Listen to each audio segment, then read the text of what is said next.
Hello everyone, welcome to Cool Bro Trader channel. Hello, welcome everyone. नमस्कार, आप सबका स्वागत है मेरे चौथे वीडियो में। और जैसा कि मैंने पिछले वीडियो में आपको बताया था कि हम इस वीडियो में म्यूचुअल फंड्स के बारे में बात करेंगे। तो चलिए स्टार्ट करते हैं। बट स्टार्ट करने से पहले don't forget to like, share and subscribe. So आज का हमारा टॉपिक है म्यूचुअल फंड्स। म्यूचुअल फंड्स होते क्या हैं और ये कितने तरह के होते हैं और म्यूचुअल फंड्स में होता क्या है और इसके फ़ायदे क्या हैं, इसके नुकसान क्या हैं और लंबे समय में कौन से वो म्यूचुअल फंड्स हैं जिनने बहुत अच्छा रिटर्न दिया है और कौन से वो म्यूचुअल फंड हाउस हैं जिन्हें पिछले 5 सालों में बहुत अच्छा रिटर्न दिया है। तो चलिए स्टार्ट करते हैं। म्यूचुअल फंड्स आपने सुना होगा, आपने उसके बहुत सारे एड्स देखे होंगे और आजकल तो सोशल मीडिया और बहुत जगह इसके ऐड चलते हैं, तो आपको इसके बारे में नॉलेज होगी। बट मेरा जो अभी टारगेटेड ऑडियंस है वो है बिगनर्स, जिनको इसके बारे में बहुत कम मालूम है। उनने बस नाम सुना है, उनको बस ये पता है कि इससे कुछ रिटर्न मिलते हैं, बट उनको ये नहीं पता कि इससे लंबे समय में क्या फ़ायदा है, इसके क्या नफ़ा नुकसान है। तो आज मैं उन बिगनर्स के लिए ये वीडियो लेके आया हूँ। म्यूचुअल फंड्स भी एक तरीका है कि उससे हम शेयर मार्केट में भी इन्वेस्ट कर सकते हैं, बट यहाँ पर हमको खुद नहीं करना होता है, हमको हमारे लिए हमारा काम फंड मैनेजर करता है। तो चलिए मैं आपको सही से समझाता हूँ। म्यूचुअल फंड सपोज करो कि एक कंपनी है, उस कंपनी ने अपना एक फंड हाउस बनाया है और उनने अपना ये मार्केट में ये प्रमोशन किया है और मतलब लोगों को इन्वाइट किया है कि आप हमारे म्यूचुअल फंड में इन्वेस्ट कीजिए उसके, और हम आपके पैसों को आइदर शेयर मार्केट में लगवाएंगे या आइदर हम उसे गवर्नमेंट बॉन्ड्स में लेंगे या उसे हम गोल्ड में इन्वेस्ट करेंगे या फिर हम डेट्स में इन्वेस्ट करेंगे। तो ऐसी कुछ कैटेगरीज होती हैं, वहाँ पर वो एक अपने पैसे को वो लोग इन्वेस्ट करते हैं। तो इस तरह से म्यूचुअल फंड काम करता है। म्यूचुअल फंड में इन्वेस्ट करने के ज़्यादा मेन 2 ही तरीके होते हैं, जिसको नंबर 1 जिसको हम बोलते हैं SIP और नंबर 2 जिसको हम बोलते हैं लमसम।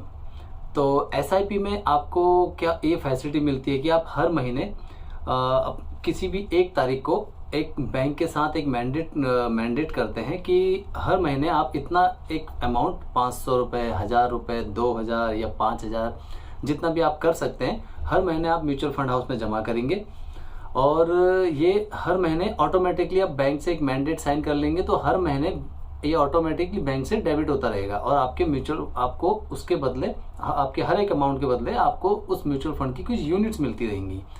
और दूसरा जो तरीका है लमसम का, उसमें आपको एक बार में एक मुश्त पैसा उसमें डालना होता है। जैसे कि आप उसमें 50,000, 1 लाख, 5 लाख, 10 लाख जितना आप कर सकते हैं, एक बार आप डाल देंगे तो आपको एक बार में ही उतने ही रुपए की कुछ यूनिट्स होती हैं वो आपको मिल जाएंगी। और फिर आप जितने लंबे समय तक अपने उस पैसे को वहाँ रखेंगे, आपको उतना ही उस पर कंपाउंडेड इंटरेस्ट मिलता रहेगा। तो कंपाउंडेड इंटरेस्ट ऐसा होता है कि आपको इंटरेस्ट के ऊपर इंटरेस्ट मिलता रहता है, वो भी हर महीने।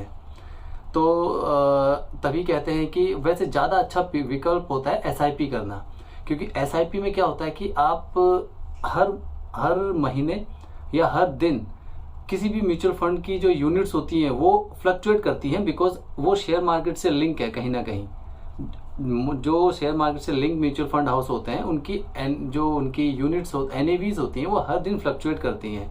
तो सपोज आज अगर मार्केट डाउन चल रही है और मैं अगर आज 1000 रुपये डाल रहा हूँ तो मुझे वही 1000 में 15 यूनिट्स मिल जाएंगी। और कल के दिन अगर मार्केट बहुत अच्छी चल रही है तो मैं 1000 रुपये डाल रहा हूँ, उस 1000 में मेरे को 15 यूनिट्स नहीं मिलेंगी, मुझे 14 या फिर 13 मिलेंगी। तभी कहते हैं कि हमें SIP प्रेफर करनी चाहिए इंस्टेड ऑफ लमसम, क्योंकि इसमें हर महीने वो जो फ्लक्चुएशन होता है शेयर मार्केट का उसका हमें बेनिफिट मिलता है। और एक लंबे समय में आप देखेंगे कि जो हमारा जमा पैसा होता है, मैं आगे आपको दिखाऊंगा इसका एग्जाम्पल, जो हमारा पैसा जमा होता है उससे हमको कई गुना ज़्यादा रिटर्न मिलता है अगर आप मंथली SIP को कंटिन्यू करते हैं फॉर द लॉन्ग टर्म।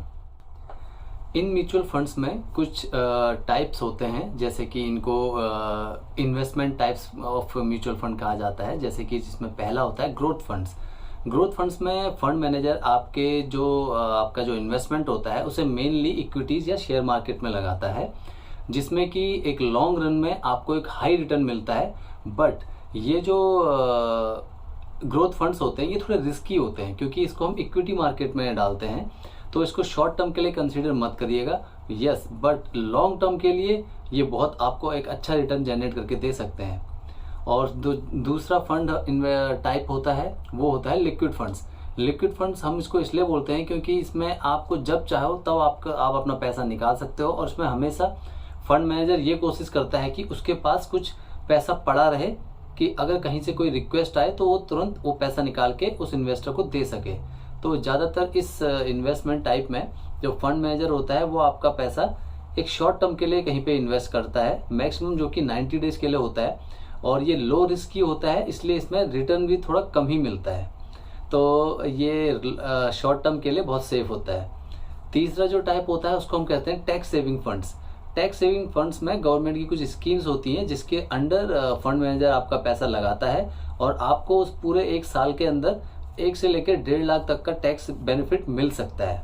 तो ये कुछ टाइप होते हैं। आप कोई फंड लें उससे पहले आप अपनी नीड के अकॉर्डिंग इन किसी फंड में लगाएं। अगर आपको पैसा लाइक लॉन्ग टर्म के लिए चाहिए, आपको लगता है कि नहीं ये मेरे रिटायरमेंट के लिए है, या ये मेरी बेटे की शादी के लिए या बेटी की शादी के लिए, तो लॉन्ग टर्म में आप ग्रोथ फंड में लगा सकते हैं। ऑफकोर्स आप 10 से 15 साल तो उसमें वेट करेंगे जिसमें आपको एक हाई रिटर्न और एक अच्छा कैपिटल मिल जाएगा। और जब आपको लगता है कि नहीं मुझे कुछ महीनों के लिए पैसा रखना है कि कुछ उसमें इंटरेस्ट मिल जाए बेटर देन एफडी या सिमिलर टू एफडी या उससे थोड़ा अच्छा, तो आपके लिए लिक्विड फंड बहुत अच्छे हैं। और अगर आपके पास अच्छा खासा पैसा है और आप चाहते हो कि नहीं मुझे ज़्यादा पैसा लगाना है म्यूचुअल फंड्स में, जो कि महीने के 1 लाख 2 लाख भी लगाते हैं बहुत सारे लोग जिन पे बहुत पैसा होता है ऑफकोर्स, सो उनको ये टैक्स सेविंग वाला फंड उनको लेना चाहिए, जिससे कि उनको टैक्स में बेनिफिट होगा। तो चलिए मैं अब आपको बताता हूँ कि ये फंड काम कैसे करता है। तो जैसा कि आप इस चार्ट में या पिक्चर में देखेंगे, इसमें आपको दिख रहा है कि फंड मैनेजर पहले इन्वेस्टर से पैसा लेता है, फिर उसके बाद फंड मैनेजर डिसाइड करता है कि ये जो पैसा है मैं कहाँ पे डालूं। अगर वो एक फंड ग्रोथ फंड है तो ऑफ कोर्स वो कुछ स्टॉक्स और कुछ शेयर्स का एक लिस्ट बनाएगा, वो उसके अंदर इन्वेस्ट करेगा, और फिर उससे जो रिटर्न मिलता है वो रिटर्न वो दोबारा इन्वेस्टर को देता है। तो ये एक साइकिल है। तो इस साइकिल में फंड मैनेजर की जो फीस होती है वो बहुत ही कम होती है। अगर आप एक सेपरेट फंड मैनेजर अपने लिए हायर करते हैं तो वो बहुत अच्छी और ज़्यादा फीस लेगा।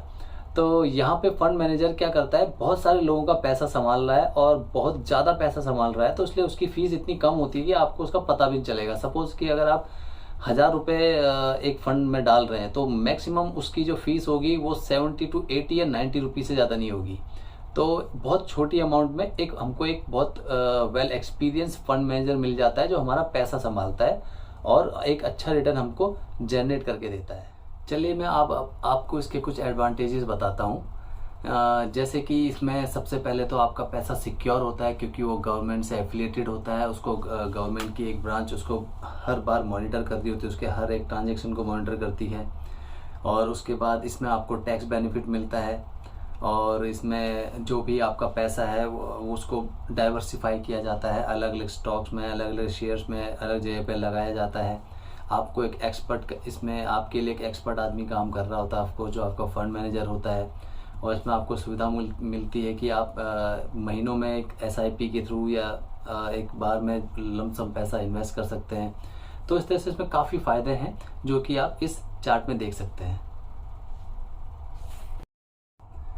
इन म्यूचुअल फंड्स के कुछ डिसएडवांटेजेस भी होते हैं, जैसे कि बहुत सारे फंड मैनेजर हैं उनके ऊपर बहुत प्रेशर होता है कि उनको अच्छा परफॉर्म करना है, अच्छा रिटर्न ला के देना है। तो इस चक्कर में वो लोग क्या करते हैं, डाइवर्सिफिकेशन करने के चक्कर में जल्दीबाजी में गलती कर देते हैं, शेयर और स्टॉक्स में बराबर इन्वेस्ट नहीं कर पाते हैं, या कहीं से अगर उनको जल्दी पैसा निकालना है तो निकाल नहीं पाते हैं।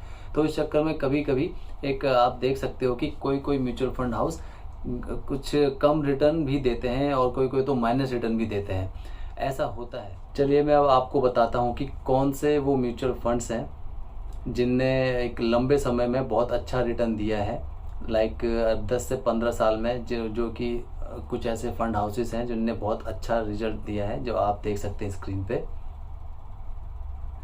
और ये कुछ वो फंड हाउस हैं जिनने पिछले 5 साल में बहुत अच्छा रिटर्न दिया है। अब मैं एक चीज़ और बताऊंगा आपको, जो कि एक बोनस टिप आप कह सकते हैं। जब भी आप किसी म्यूचुअल फंड में इन्वेस्ट करें या किसी ऐप के थ्रू इन्वेस्ट करें, तो हमेशा उसमें देख लीजिएगा कि वो mutual fund direct mutual fund है या रेगुलर ग्रोथ म्यूचुअल फंड है। डायरेक्ट म्यूचुअल फंड में जो एक्सपेंस रेशियो होता है, जो कि फीस होती है फंड मैनेजर की, वो बहुत कम होती है। वो आपको 0.8, 0.5, 0.6 मिलेगी, जो कि अच्छी है। तो हमेशा डायरेक्ट म्यूचुअल फंड्स को चूज़ करिएगा। रेगुलर म्यूचुअल फंड में या रेगुलर ग्रोथ म्यूचुअल फंड में जो एक्सपेंस रेशियो होता है फंड मैनेजर की फीस, वो थोड़ी ज़्यादा होती है। उसमें आपको 1.8, 1.5 ऐसी कुछ मिल सकती है। तो कोशिश ये करिएगा कि जब भी आप कोई म्यूचुअल फंड सेलेक्ट कर रहे हैं, वो डायरेक्ट म्यूचुअल फंड हो, जिसमें कि आपका पैसा सीधे म्यूचुअल फंड हाउस में जाता है, बीच में कोई मीडिएटर नहीं होता है। जल्द ही मिलते हैं नेक्स्ट वीडियो में, जिसमें हम बात करेंगे कि आप शेयर मार्केट में कहाँ से इन्वेस्ट कर सकते हैं, कैसे आप अपनी जर्नी स्टार्ट कर सकते हैं, कौन से वो इंडिया में ऐप हैं जो ट्रस्टेबल हैं, जिन पर आप ट्रस्ट कर सकते हो, जिससे आप अपना डीमैट अकाउंट खुलवा सकते हो। ये डीमैट अकाउंट क्या होता है, और कौन कौन से वो ब्रोकर हाउस हैं। तो ये सब नेक्स्ट वीडियो में बात करेंगे। टिल देन गाइस, नमस्कार।